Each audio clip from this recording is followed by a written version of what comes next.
devant vous. Ce dont je voulais vous parler, c'était, vous savez, qu'il y a un sujet qui m'intéresse particulièrement, qui est la diffusion des technologies, le management de l'innovation en général, et puis aussi les questions plus globales de guerre de standards et choses de cet ordre. Vous vous rappelez peut-être que je vous ai déjà parlé des notions de chicken game, lorsque plusieurs concurrents proposent la même chose au même moment et qui se retrouvent coincés dans un jeu un peu absurde, à être celui qui est le dernier qui a des munitions qui gagne en fait. Vous vous souvenez que je vous ai parlé des diffusions des technologies, avec l'idée que la diffusion des standards et les guerres de standards, ça fonctionne un petit peu comme les discothèques. Personne n'a envie d'aller dans une discothèque vide et tout le monde veut aller dans une discothèque pleine. Et donc de la même manière, personne n'a envie de s'équiper d'un standard dont personne ne s'est préalablement équipé. Donc qui pousse à des phénomènes très intéressants de boucles de rétroaction positives, négatives, enfin tout ce genre de choses. Et je suis tombé dernièrement sur une recherche que j'ai trouvée particulièrement intéressante qui réinterprète en fait une des lois les plus structurantes de la diffusion des innovations, dont je vous ai déjà parlé en cours d'ailleurs, mais enfin, vous la connaissez sûrement par ailleurs, qui est la fameuse loi de Moore. Donc je vous rappelle, la loi de Moore, c'est Gordon Moore, un des fondateurs, des cofondateurs de Intel, avec Andy Grove, qui en 1900, alors je crois que c'est 67, revu en 68, qu'un petit bout en 69, donc a édicté cette fameuse loi disant que la vitesse et la puissance des ordinateurs doublent tous les 18 mois à coût constant. Donc c'est une histoire de densité des transistors en fait sur une plaque de silicium. Si je prends un exemple extrêmement simple, si je vais acheter aujourd'hui un ordinateur pour 1000 euros, il aura 2 fois la puissance et 2 fois la vitesse de l'ordinateur que j'aurais pu acheter pour 1000 euros il y a 18 mois. Mais je sais aussi qu'il a la moitié de la puissance et la moitié de la vitesse de l'ordinateur que je pourrais acheter dans 18 mois, toujours pour 1000 euros. Alors la question intéressante que j'avais soulevée en cours, c'était comment est-ce que Gordon Moore, en 1969, a réussi à dicter une loi qui était aussi structurante dans l'informatique. Alors la réponse est assez étonnante parce qu'en fait Gordon Moore n'a pas utilisé une base de données considérable comme on aurait pu le croire, il a utilisé simplement 2 points. Et il s'est rendu compte que d'une année à l'autre, d'une année à 18 mois plus tard, la vitesse et la puissance des ordinateurs à son époque avaient doublé. Et donc à partir de ces 2 points, il a extrapolé jusqu'à aujourd'hui, et il a appelé ça la loi de Moore. Alors évidemment on peut interpréter ça en se disant, il a eu beaucoup de chance, parce que si ça n'avait pas été vrai on n'en parlerait plus aujourd'hui.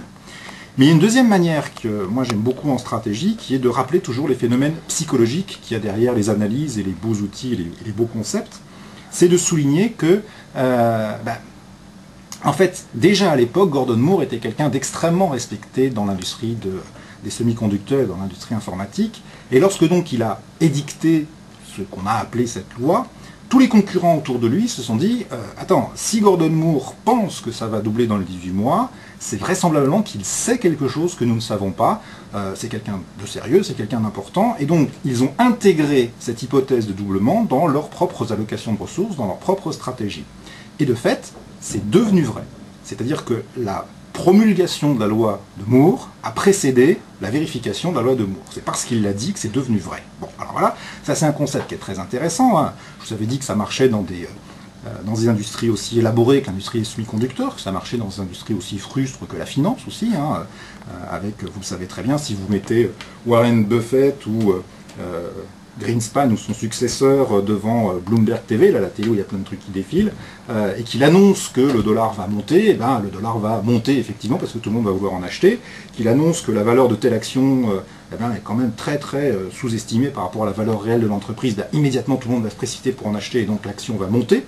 Et donc au-delà d'un certain niveau d'expertise, qui était celui de Gordon Moore déjà à l'époque, vous ne pouvez plus vous tromper. C'est-à-dire vous annoncez quelque chose, ça devient vrai. Au commencement était le verbe, et l'expert, à partir d'un certain niveau, ne peut plus édicter que des choses vraies, donc il devient un oracle en quelque sorte. Alors voilà, bon ça c'est une histoire que je vous avais déjà racontée. Je suis tombé il n'y a pas très longtemps sur quelque chose qui m'a beaucoup intéressé, c'est un collègue américain qui s'appelle Chakravorty, qui a regardé si effectivement la loi de Moore était vérifiée, mais pas du point de vue des laboratoires et des entreprises qui fabriquent les semi-conducteurs, mais du point de vue des utilisateurs finaux. Et il s'est rendu compte avec surprise que la vitesse que décrit Moore, si elle est vraie dans les laboratoires, elle n'est pas vraie pour les utilisateurs. Pour les utilisateurs, on a rarement un doublement de la puissance et de la vitesse tous les 18 mois, ça prend en fait 2 fois plus de temps, ça prend en général 36 mois. Et d'ailleurs, si vous regardez véritablement les appareils que vous avez chez vous, Ils sont en général pas 2 fois plus puissants que ceux que vous aviez il y a 18 mois, ils sont 2 fois plus puissants que ceux que vous aviez il y a 36 mois. Donc on est sur un doublement de la durée, ça prend 2 fois plus de temps, ça va 2 fois moins vite, finalement, la loi de Moore au niveau de l'utilisateur. Alors là où c'est très intéressant, et puis c'est ça que je voulais simplement vous dire en forme de clin d'œil, c'est que Chakravorty, pour dire que ça va 2 fois moins vite que la loi de Moore, il a eu l'intelligence de nommer cette loi effective de diffusion des innovations, la loi de demi-Moore. Merci beaucoup. Ça vous va ? Très bien.